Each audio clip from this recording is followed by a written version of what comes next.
Hi, everyone. Thanks for joining. My name is Katie Maz. I'm with TNTP, and I hope that you are feeling refreshed and inspired by this morning's keynotes, and then also by lunch. I hope you've eaten some lunch, and if not, please do grab some of your snacks. I'm going to be moderating this session, so I have the honor of introducing you to Kareem, who's the Executive Director for the Modern Classrooms Project. And as you know, our focus today has been on unlearning practices related to the 5 conditions that support great teaching. And you heard from an incredible teacher panel who have all shared with you ways that they're rethinking their responsibilities in our new instructional context and how they're unlearning the way that they've been thinking about connecting with students. And Kareem's organization has been doing just that. There will be some time for Q&A towards the end. So if you have questions, if you're able to put them in the Zoom chat, go ahead and do that. If you prefer to put them in Whova, you can put them there as well. We'll be taking a look at both of those. I think we're actually going to get into some, nitty-gritty logistics of work. And I think, if you have questions about, but how is this really going to look in my classroom or in my district or with the teachers in my school, definitely be thinking about it concretely. And do share those questions with us at the end. And so I will kick it over to you, Kareem. Awesome. Thank you, Katie. And hi, everyone. Thank you for joining the session. I know it's Friday afternoon and we're anxious to get to the weekend. So I'm going to keep this as crisp as possible and frankly, as related to the moment as possible. This is the work that we've been doing for years now at the Modern Classrooms Project, and it's kind of a unique time for us to be sharing this with the country and educators across the world. So I do want to give a little bit of background on myself before I get started. I think it's just important to know my story a little bit. I was an educator for years in the classroom. I spent my entire career teaching in communities that were supporting a high need population. There were definitely extremely high rates of truancy, very broad diversity of learning levels. So I was teaching in classrooms where it was just uniquely difficult to find a way to meet each individual student's needs. I taught high school math. That's not the focus of our organization. We support educators across grade levels and content areas. And in 2018, I had built an instructional model that was blended, self-paced, and mastery-based. And I won the award for DC's Most Innovative Educator, not really knowing what that award was. Shortly after, a bunch of folks started asking how I was building the model in my classroom that I was. I founded the organization, the Modern Classrooms Project. We're a nonprofit that really just trains educators on our specific instructional model, and I now run that organization full-time as the executive director. What I'm going to focus on today is to share a little bit more about A, the problem we're trying to solve in classrooms, B, our solution, and C, how it relates to the moment. And then the last thing I'll discuss is actually how you can continue your professional learning journey, whether you're an educator and or an administrator who is trying to share kind of resources and tools to other educators. So we're going to start with that problem. We're going to dig into the philosophy of our work. We're going to talk about the instructional model. We're going to talk about these potential impacts, both the research that confirms the impacts plus how it relates to COVID-19. And then really dig in again into the next steps, like what are the free resources you can access? And if you're interested in digging into alternative approaches where we can provide you with more comprehensive support, I'll share how you can reach out to us for that. I'm going to try to leave time for Q&A. Please drop questions as Katie shared, and I will try to answer them at the end. I'm also going to provide my email at the end, so you can certainly ask questions as well at that stage. So I want to dig in specifically to the problem with traditional models of teaching. Now, I experienced this as an educator. All the educators who implement our model experience this. I came from the business world and then transitioned into becoming a teacher. And one thing I realized quickly when I was in the classroom, particularly in environments with high diversity of learning levels, is my traditional sort of lecture style, whole group instruction style approach to teaching was just not working for my students. I was seeing 40 to 50% attendance rates in my early periods of the day. But what I specifically found was that this was actually having a very unique impact on each group of students. Now, in my classroom on any given day, there were only about 5 out of 25 kids that were on grade level and present if you looked at both the data and they were actually there. And they would consistently find that my traditional approach, my lectures, were just fundamentally too easy. And this was about 20% of the room. This group of students was actually the first group of students that inspired me to create a change. It was almost like incredibly uncomfortable to me that the students really trying to push themselves academically were not stimulated in my classroom, and that was jarring because I was teaching to the middle. Next, I had my absent students. These kids were out, but I've always said for years that When you have absent students and you use a traditional model of teaching, you're actually kind of cultivating chronic absenteeism. If I'm a kid and I miss lessons 2 and 3 because something traumatic happened to me at home, I come back and I'm just like looking at lesson 4. I don't know what's going on. It doesn't make me want to come back to the classroom. I might be more inclined to engage in sort of distracting behaviors. I don't feel very supported.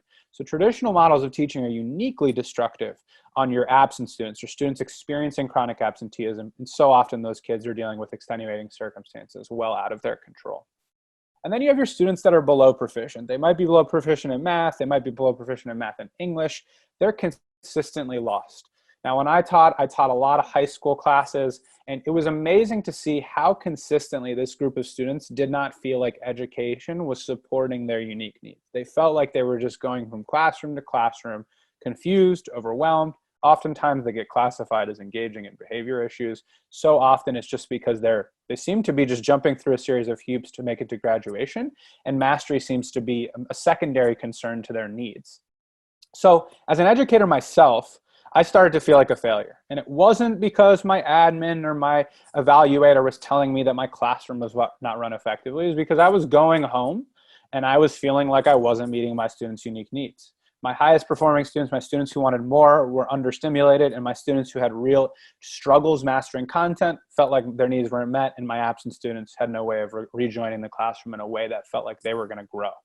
So I knew something was wrong, and it really felt like it was built around this premise that one size just doesn't fit all. And we know this, right? One size doesn't fit all in any element of learning. If you're a parent and you have a young child or a baby, you know that they learn things at different rates. But for some reason, we put kids in classrooms and we think that the expectation is you should learn at a fixed pace with a teacher at the front of the room. And that's ultimately the most common method of teaching we see throughout the country. And the issue with this is when you have classes that either move too fast or too slow. And inevitably, if you're going to use sort of a fixed pace traditional approach, it's going to be too fast for some and too slow for others. The issue is that students become disengaged. You got teachers becoming frustrated, and ultimately graduates lack the skills they need.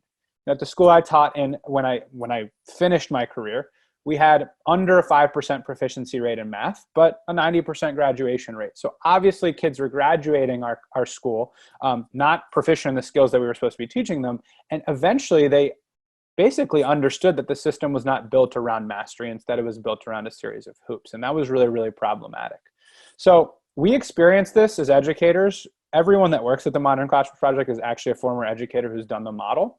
And we thought, there must be a way to develop a new approach that works within the constraints of your traditional schooling systems, grading periods, pacing calendars, common assessments, all that stuff. And we were in big districts, we taught in those environments, but we knew there must be a way to innovate effectively to meet students' needs. So our mission as an organization is to empower educators and students through a blended, self-paced, mastery-based instructional model. And we lead a movement of educators nationwide to improve educator effectiveness and learner understanding. And what is a little bit unique about our work is that we actually have a very specific instructional model that I'm going to talk through in a second. But before I dig into that, I want to speak to what we seek to reshape. Because when I was an educator, I would often hear about programs, resources, and ideas. And the first thing they would tell me is this is going to increase test scores. This is going to increase attendance. What always frustrated me as an educator was, what about my experience as the educator? Because ultimately, scores are not going to go up, attendance is not going to go up if you figure out how to reshape my experience as the educator, because I don't feel like I'm able to meet students' needs. And I'm doubting that you're going to give me some tool that's immediately going to help students without really factoring me in the process. So we really focus on that teacher experience. How can we leverage technology leanly and efficiently so that educators can focus truly on student learning? And we know that when that happens, it's going to reshape the student experience so that educators are able to personalize instruction to meet the unique needs of students consistently and truly the unique needs of students, particularly in our highest need environments. So how do we actually do this? Well, we have a very specific model, and this is what makes us unique. We're not a tech platform. In other words, we don't provide like some online course or some curriculum to teachers. Instead, we're a professional development organization that takes educators and says, regardless of the content area, regardless of the school system you're in, we can empower you to implement our blended self-paced mastery-based model. I'm going to quickly talk about this model. I want to stress the fact that if your interest is piqued and you're curious, you can go to our website or just click on this link here and we'll be sharing the slides at the end of this presentation. This 5-minute Edutopia video really captures what our model looks like. It was my classroom and our head of teaching and learning's classroom live in action, and this is when real traction around our model was developed. The model starts with blended instruction, but through the lens of teachers replacing lectures with their own videos. This is actually what makes us the most unique. We are a professional development organization that believes that educators can be the creators of their own instructional videos. You can imagine why COVID-19, that's really spiked some interest. From there, we talk about self-paced structure. How do you build a self-paced classroom, but within each unit of study? So we're not deviating from your traditional structures that a district might have. You can have 5 educators in a building of 40 educators do this model and not kind of create issues and alignment problems. They can truly innovate and implement, but still be aligned to their content team and their grade level teams. And then that final frontier, which is mastery-based grading. What's unique about our model is we're curriculum agnostic. So we're not going to go into a classroom or support a teacher and say, give us your curriculum, we're going to replace it and give you something new. Instead, we truly believe, and we've seen in action, that any teacher can take their curriculum and adjust it and build the principles and the structure so they can grade students on mastery without having to redo everything they've done thus far. I'm going to dig into each of these 3 buckets now so you understand specifically a little bit more about what we mean when we say blended, self-paced, mastery-based, and then show you the research and the resources you can use to learn more about it. So let's talk about the blended instruction piece. So the first thing we think about is eliminating whole group synchronous direct instruction from the normal class structure. Now, I want to stress the fact that there's exceptions, and we're talking about synchronous direct instruction. This is not discussions, labs, Paideia seminars, fishbowl discussions, whole group discussions. We're talking about those moments when a teacher stands in front of the room and delivers information that easily could be replaced by instructional video and is largely not a discussion in which kids are constantly sharing their ideas and opinions. What's unique about us is teachers develop their own instructional videos and resources. We found this out 2.5 years ago. If I take a video externally and give it to my students, I got 2 problems that I'm going to face. The first is, if my students have a diversity of learning levels, that video is likely built assuming that every kid has mastered everything up to that point. That's just not the case for most classrooms in this country. Where I taught, we had students at a 3rd grade math level all the way up to a 12th grade math level sitting in the same room. So those videos I would find online just didn't meet my students' needs. The second is, the number one important factor in student learning, in my opinion, I think in most educators and leaders' opinion, is building relationships. And you send a very interesting message to a kid when you say, hey, come to my classroom. I'm your teacher. I'm the expert in the room. Here, go watch another video of someone else. And what I found is when I initially tried to do this, my students actually expressed frustration and on multiple occasions said to me, you're not my teacher. I don't know you really. It's the first month of school. And you're not even the one delivering content to me. So who are you exactly? The third and final frontier is utilizing a learning management system effectively. One thing that oftentimes we've found is either educators don't know how to build those instructional videos and create their own digital resources, or when they do, they're not actually delivering it to their students effectively. What's unique about our model is we're LMS agnostic as well. So we support teachers, schools, and districts across LMSs, Google Classroom, Canvas. You can build your own Google site, Schoology, Seesaw. It doesn't really matter. Just understanding how you deliver that content to those students in a very clear, simple, and effective way so it's not confusing for them, their parents, and any other person who's supporting their learning. From there, self-paced structure. It's interesting because so many people, when they hear the Modern Classrooms Project, we have 20,000 educators right now in our free course Learning. And when they think of our work, their first thing they think about is blended and video building and LMSs. But the really inspiring and creative work happens once you transition into this idea of self-paced structure. So the first thing to know about our classrooms is they are self-paced within each unit of study. And even shorter bursts than that at times. We have 3rd grade teachers who will self-pace for 1 week at a time. You have high school teachers that will do half units at a time, then have a lab, and then the second half of the unit. Regardless, we don't want anyone self-pacing beyond a unit of study. We don't want students working on totally different units in the same classroom. And the reason why is we fear that that will A, inhibit their capacity to collaborate with each other, and B, it can truly widen the achievement gap. If you have really high performers just flying through content, and then students who have more struggles mastering skills watch their peers and say, I'm 4 units behind, I give up. I'm never going to be good at math. I'm never going to be able to write an essay. We don't want to cultivate that culture in a classroom. Now, anyone on this call should be asking the fundamental question, great, that sounds cool, but then how do you ensure that kids who haven't mastered all the skills in a unit are going to be successful. What happens if they don't? So we train educators to engage in a lesson classification process. So every single lesson in a unit is a must do, a should do, or aspire to do. This allows educators to say, okay, here are my core lessons that every kid has to master. It's a non-negotiable. Here are the ones we'd like them to master if they're on grade level. Here are those extension lessons that can push those kids further, especially when they're mastering content quite quickly. And lastly, one of the things that we've seen missing across the board in any kind of environment where you have self-pacing is the idea of progress tracking, which is a really, really important element of the research. Johns Hopkins School of Education Reform, they're our research partners. I'll show you the data on our actual model. But they also did literature reviews for us and confirmed that an effective self-paced classroom has to have an element of progress tracking. We see this happen in a multitude of ways, and we provide a ton of examples in our free resources.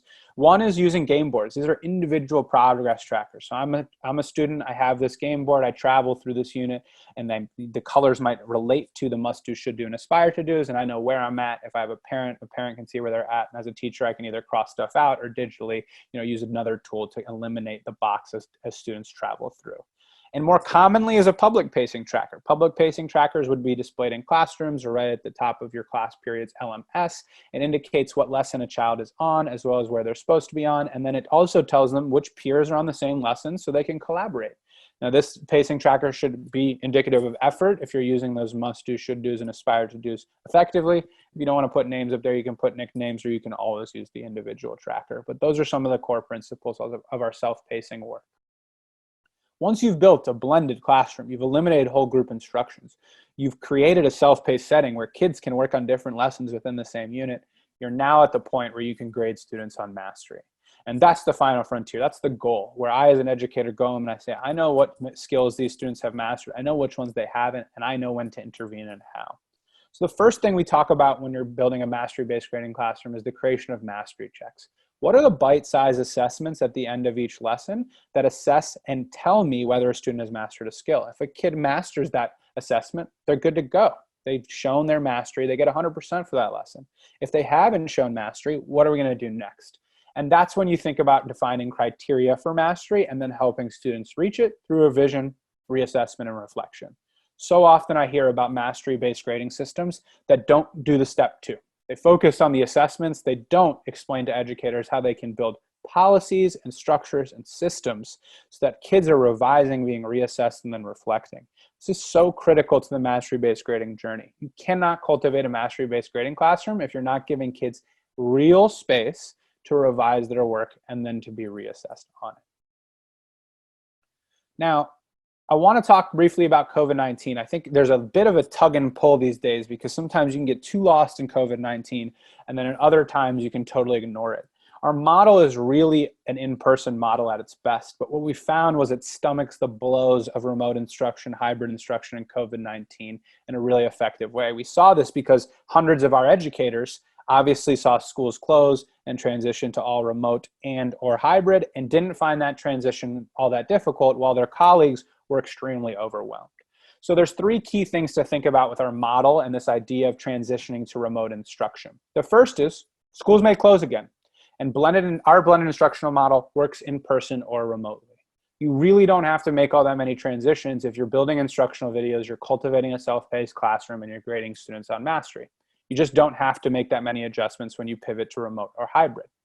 The second piece is I'll show you in a moment what the data says about our educators being able to help students catch up. Naturally, self-pacing is critical for this. If kids are falling behind because they didn't have access to great schooling in the March time when everyone was trying to piece together what to do or they were dealing with trauma at home, our model allows educators to facilitate a space for students to catch up and master more skills. And then last but not least, for our school and district partners, for our educators who pay into our program, we have built a mastery-based personalized support model where educators are actually getting a mentor that's supporting them through the journey. They're not sitting through live synchronous sessions for an endless number of hours learning our model. And that's really, really core to our work as well. Let's talk about the impacts real quick. And I'm going to show you the kind of core impacts and screen them briefly, but then more importantly, I want to dig into what the data says and then show you our resources. So for teachers, we want them to be data-driven and sustainable. When I taught traditionally, I wasn't data-driven. I looked at data, I went to about 1 million data meetings, I never used data. The second piece is when I was an educator, I found my behavior issues were at their worst when I was lecturing. I was doing it 6 times a day. I became incredibly exhausted by that reality. For our students, we want to build self-directed, self-aware young adults. You are not doing that when you're controlling the pace and making sure that every kid is doing the same thing at the same time. When you empower students to be at the center of the learning environment, they become self-directed learners, self-aware young adults. They can transition those skills out of the classroom. Differentiation. I have said time and time again, in fact, my most viral tweet I've ever had is differentiation is the most overused and under-executed term in education. When I taught traditionally, I became allergic to that term because everyone said it to me and all I was doing was crossing problems off on my worksheets and trying my best to meet students' needs, and I knew I wasn't. Our model is designed to be built on the backbone and foundation of differentiation. That is what it is actually for. And then lastly, authentic mastery. Too often we talk about this in the lens of teacher. Teachers should be measuring authentic mastery. Teachers should be figuring out what mastery means. What about the students? Students need to travel through their educational experience knowing that mastering skills are critical to progress. Because otherwise, when they go to college and or the real world in a job, they are going to think that effort and completion will get them to the next step, and they're going to get a rude awakening. That's just not how things work. So we need to internalize for students that mastery is critical to moving forward and then build the supports and systems to get them there. Now, Johns Hopkins School of Education Reform does all of our research for us. And we did a study last year in 2019-2020 that compared a group of teachers, 55 teachers and 1,900 students, to measure what the actual impacts of our model was on students' perceptions of learning and teachers' perceptions of learning. I want to feature some of the data points here so y'all are clear on what our intended impacts are. So in this study where we compared 1,000 students to around 800 students, we just wanted to know they're same buildings, same schools. We just wanted to understand how are our kids kind of perceiving their learning environment when they're in a modern classroom versus a traditional classroom. And our teachers and our students found that they could teach themselves new things more effectively. They were able to use technology more effectively. They were getting more personal support and encouragement, which is so important. It speaks to that idea that when you're not lecturing, you're able to be with individual students in small groups more effectively. And they were able to control the learning environment more effectively. And this is all statistically significant at a p-value of less than 1%. The full report's online on our website, so please check it out. That's the student impacts and just a snapshot. But where we saw some really stunning gains and really exciting gains is when we compared 28 modern classrooms educators to 27 traditional educators. And these are the 4 data points I want to highlight. First of all, thinking about COVID and kids kind of falling behind and not getting as much learning time. 11% of comparison teachers felt like they could help students catch up, 100% of ours. 44% of comparison teachers felt like they could serve all learning levels, 89% of ours. 14% of teachers felt like they could teach their students effective study skills, 100% of ours. And the number one most important data point to me as I run this organization and think about our model getting in the hands of more teachers is our educators were far more capable of working closely with students during class, 19% versus 86%. So those are our intended impacts. We're a differentiation model and our data speaks to that. And we're reshaping teacher experience and our data speaks to that as well. Now, we're almost running out of time, but I gotta show you how you can access our resources and material and leave some time for Q&A. So what are the professional development offerings? It's great to hear about a model, but how can you actually access them? Well, my favorite thing that we have by far is our free course. It is the most important resource that we provide to folks. We launched this free course back in December 2019. It came out, it had about 500 free users around March. It now has 20,000 users and is growing daily. If you're a teacher, I suggest you log in there and check it out. If you're an admin, I suggest you push this out to your teachers. It is 100% free. It has every piece of content we have. As a nonprofit, we pride ourselves in delivering our information in an unconditional way to folks. What folks pay for is support. They do not pay for our content. I want to preview the free course real quick. I have it open, so I'm going to just show it to you real quick so everyone sees how it looks. Katie, tell me if you can't see this right now, but everyone should be able to see the free course currently. When you log in and you make a free account, you basically enter into a world where you can self-directed learn the entire model. So it gives the intro and the welcome. Here's the Edutopia video on our model. Here's the model itself. Distance learning resource guides are all in purple, as well as an opportunity to try our mentorship program, which I'll explain in a moment.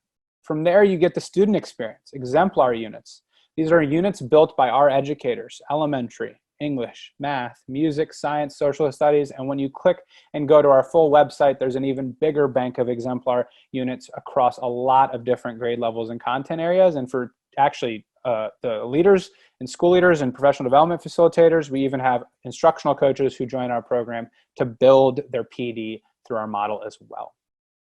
Once you do that, it's time to dig into the exciting stuff, which is creating instructional videos. This is how you build an instructional video, the research that supports it, the recording tools we encourage folks to use. We talk about video enhancement. How do you take your video and make it even more engaging by building in questions, by building in guided notes? And again, whenever there's purple, that's where you're seeing things like distance learning and COVID-19 specific resources. Throughout this, what we tried to do was create a free course that was very hands-on, very tutorial heavy, and very, very implementable. So for example, when you go into our progress tracking section, throughout here, we talk about different ways to progress track. We provide all these different examples. And if you're an educator, you just click here and you're gonna make a copy of this particular one, and you're gonna be able to modify it and make it your own. And that's by design. Our goal was to create a world where educators did not have to reinvent the wheel. There were actionable tools and tasks that they could execute in live. So this is the free course. I've provided the link right here. Katie, if you could drop it in the chat, it'll also be in the resources as well. I strongly encourage leaders and educators to log in here to just see what we're talking about with this model and get some really hands-on resources, and it's at really no impact to you. In addition to that, a lot of times we have free resources, but folks do ask, like, how do we get more comprehensive support? If I'm a school leader, how can I get some training for my teachers? And if I'm a teacher, how can I go on my own professional learning journey? So we do have a virtual mentorship program. We've partnered with about 25 schools and districts as we speak. They continue on the virtual mentorship programs, an 8 to 12 week experience where you take that free course experience and you layer on top a mentor, feedback, one-on-one coaching, and credentials. So the virtual mentorship program, I'm not going to spend too much time talking about this. If you're interested about it, please email me. I'll give you all my contact info at the end. But in our virtual mentorship program, what happens is if Katie was a teacher who wanted to do it, either she could pay in by herself or she would convince her principal or school district to enroll a cohort of educators. Those educators would join. They'd get a mentor. The mentor would be existing implementers of our model. They're also teachers, and they would be the folks that guide them through the journey. They get all the training on the actual model itself in the course. They get detailed feedback on a full unit's worth of instructional material. So they're building videos, guided notes, assignments, mastery checks, self-pacing trackers, submitting those in a staggered way. So at the end of this 8 to 12 week journey, they have a student-ready unit ready to be implemented with students at the end of the experience. Comes with one-to-one coaching. That mentor is there. You email them and you say, hey, can we talk through building a self-pacing tracker that works for my community and my context? And they do that. And then they have continuing education credits, micro-credentials, and graduate credits that we can offer through the program. And that's the virtual mentorship program itself. Now, that is everything I got. I think I made good time. I did make good time. So I want to leave it open to questions because I know that's such an important part of this exercise. This right here has all the resources you might need. So first of all, our website tells our story, has everything you need there, and it links to everything. Our free course is learn.modernclassrooms.org. I strongly encourage folks go there. Our Edutopia film, if you're wondering, like, this sounds good, but what does it literally look like? That's the film that went viral about our model. Please check it out. That's the best way to understand. It's only 5 minutes long. If you're trying to understand like some of our principles and ideas and want to track our work, Modern Class Proj is our Twitter tag, and I am at Kareem Farah 23. And lastly, access the slides. We want you all to be able to see everything I discussed with you all today. So if you go to tinyurl.com, MCP Impact Florida, this entire slide deck is available there. If you're curious about learning more about the model, you want to learn more about the partnership, you want me to do a webinar at your school or district to overview the model, you want to push out the free course, please let me know. I'm here to support. We are here to support. Our goal is just to empower educators in the leanest and most efficient way possible with non-traditional teaching models that meet students' needs. All right. Hopefully I didn't go too fast. I wanted to definitely get enough content in there. Katie, are you seeing questions in particular that I should be addressing? So I'm putting some questions in the chat. Can you access the chat? Let me see. I can. All right. And then I'd say everybody else, if you have questions, please put them. It's probably easiest just to put them in the Zoom chat. Although if you do put them in the Whova chat, I will transfer them over here so that Kareem can see them. Perfect. But please Cool. ask all your nitty-gritty logistical stuff. Awesome. The first question I got is, I think I understand what this looks like for a math unit. What does it look like for third grade literacy or middle school science? So first of all, I definitely direct you to the free course, right? We have elementary, middle school, high school, English, history, science, math, electives, music, all those exemplar units. It doesn't actually change the implementation. So the idea is that every single educator in most environments is delivering some sort of whole group live lecture style instruction, and you replace those with instructional videos, let kids work at their own pace. It's also super important to remember, we are not saying don't have whole group discussions. In fact, we have a great collaboration piece coming out in the next couple of days about how you pre-plan collaboration opportunities, labs, Paideia seminars, book discussions. All those things are natural living and breathing components of our instructional model, and it embeds quite nicely with flexible pacing with guardrails. The second question I see here is, how is this different from Khan Academy? Well, I'm not sure it's actually similar to Khan Academy in any other way other than the fact that it has technology and education. So no one is using external videos. They're building their own instructional videos. We are not a problem generator or a curriculum creator, so you're not providing any of that as well. The only alignment to Khan Academy is the fact that they're using sort of a video model and a flipped style learning model for teaching. What's different is our teachers build their own instructional videos. It's self-paced within each unit of study. Teachers are at the center of the planning process. You can deviate from any sort of curriculum and use any curriculum that you want to implement this. And last but not least, remember that Khan Academy is designed for students that are actually on grade level and ready to access the content that's in that lesson. If you're teaching a group of 7th graders and some of them are at 3rd grade math levels or 3rd grade English levels and others are at 12th grade, Khan Academy videos, you would either have to put them on entirely different curriculums, which is probably not going to work in most schools or districts, or you're not going to be meeting those students' needs. So Khan Academy we see as a tool. It's not a living and breathing instructional model. How much preparation time does it take for a teacher to implement a unit this way? So wonderful question. There's obviously a learning curve, right? You have to build the skills and the ideas around implementation. So that's why our virtual mentorship program is 8 to 12 weeks long, depending on the partnership that we sign with a school or district. We've built out the assignment so it takes between 25 and 30 hours of work to learn the model and create a unit over the course of that 8 to 12 weeks. Once you've done that, now it's just a living and breathing component of how you plan. Instead of building a presentation, you build an instructional video. So that learning curve, fairly intense, but also thrilling, 25 to 30 hours to build that first unit, and also learn every single thing you need to know about the model itself. And then from there, you just pick up speed and it just becomes how you teach and learn moving forward. How do you ensure that all students are working on grade appropriate assignments? Well, ultimately, all of our teachers are using the curriculum and content that they've been using for years.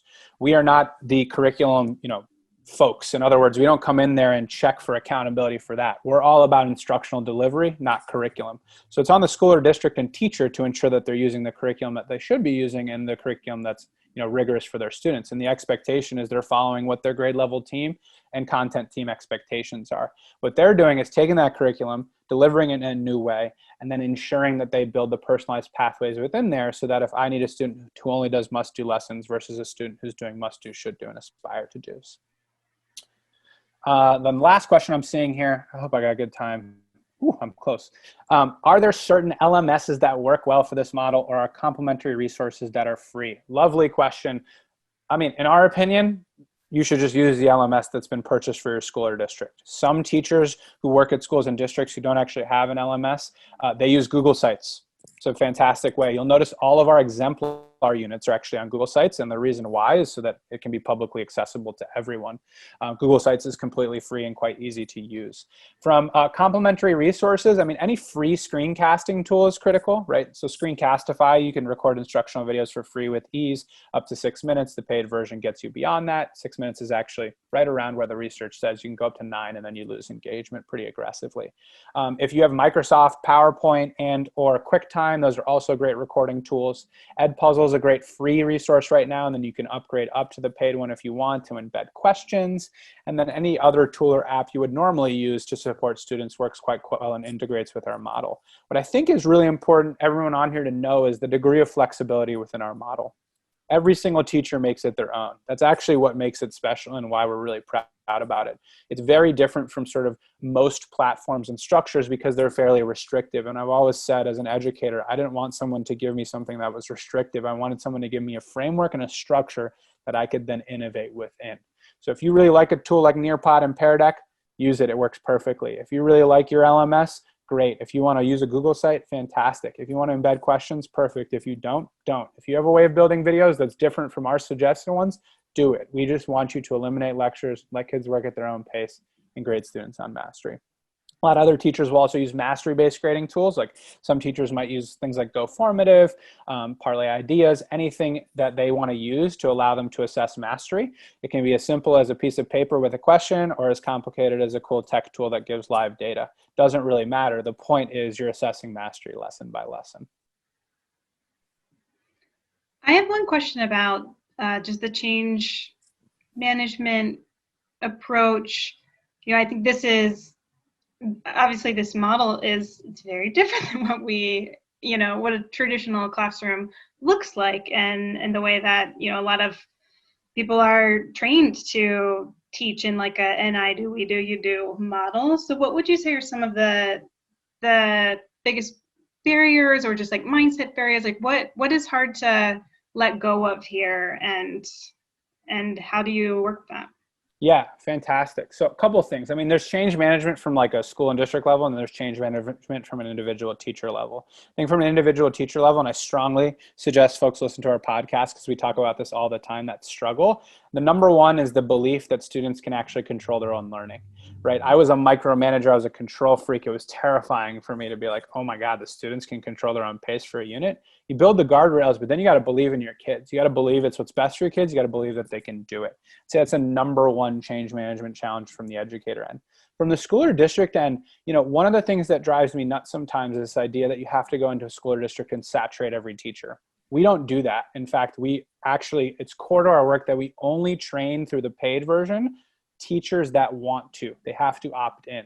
So when we go to a district, we take in cohorts of innovators. When we go into a school, we take in cohorts of innovators. We actually reject contracts that ask to train every single teacher in a school or a building. We don't think that's how it works best. We think it's best to empower educators to innovate and then share with their colleagues who are maybe a little bit more skeptical or aren't ready to make that leap.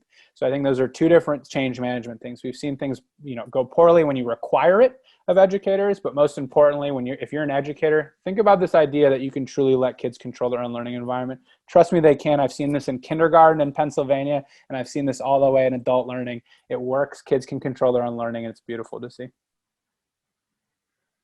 Thank you.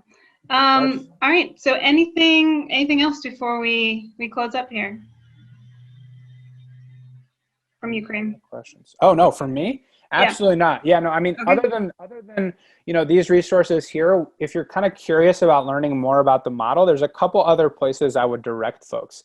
The first is the Facebook group. There's 2,500 educators in there that are collaborating. Most of them come from the free course.